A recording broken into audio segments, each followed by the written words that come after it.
Hi, this video is to run through the Business in a Box updates for August 2022, just to show you what the resources are and show you where we think is a good idea to store them within your database, just to help you get your business organised. So the first update is a disclaimer. So we have put that within miscellaneous. Disclaimers, terms and conditions. So it's the bottom resource here, and you can either click the attached document to download a Word version of it, or you can just highlight the text and copy and paste it onto a Word document yourself, onto headed paper, for example. This is a disclaimer for power flushing, central heating repairs, system drain downs, that sort of thing. Using the right mouse copy and paste doesn't always work with Notion, which is why I've put the prompt there to use keyboard shortcuts instead. The second resource this month is Terms of Business for a letting agent.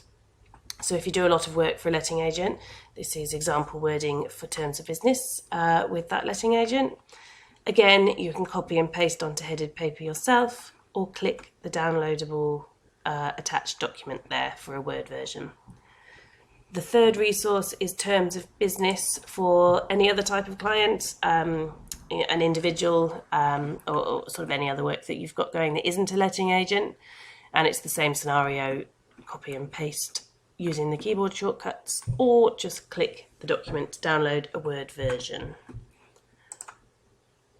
The fourth resource this month is within operations, and it is an example further works quick quote form. So if further works are identified during a job, then this form can be used to quote for the work and to get an agreement with the customer to continue.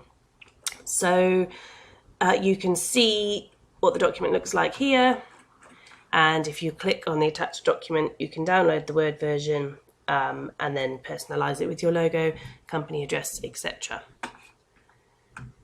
And the final resource this month is a content planner, which is within marketing under other, content planner. So this is to help you plan in advance for your social posts, any blogs you might want to do, anything really. So the idea is you start with an idea, you work on the idea, it needs to be signed off, then once it's signed off, it'll be in the ready to use. So the idea is that you would end up with sort of a few in each column and a continuous amount of content ready to be churned out to your customers and potential customers.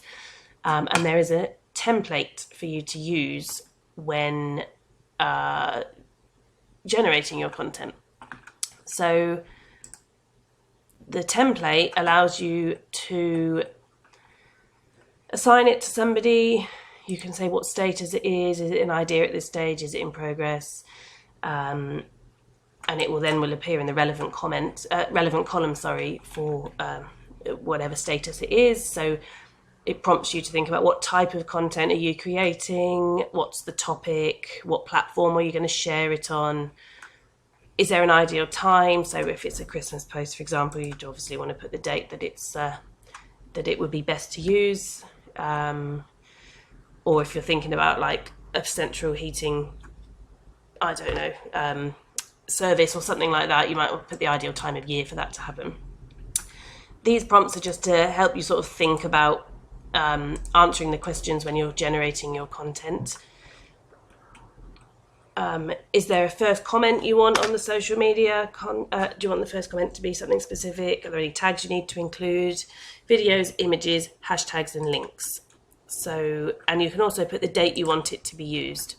So let's say we've created some content, we want it to be used in a week's time.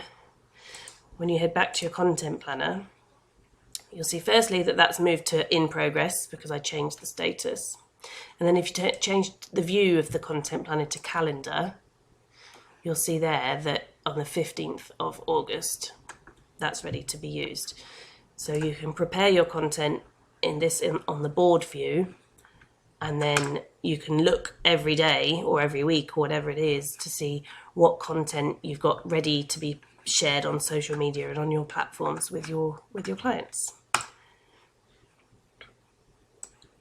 If we move that back to idea, so you can use this example as a template by simply clicking duplicate, and then you'll get more and more like that. So you'd end up with a few in each column as you're working through. Hopefully that makes sense. If you need any support with any of this month's resources, then please do not hesitate to get in touch.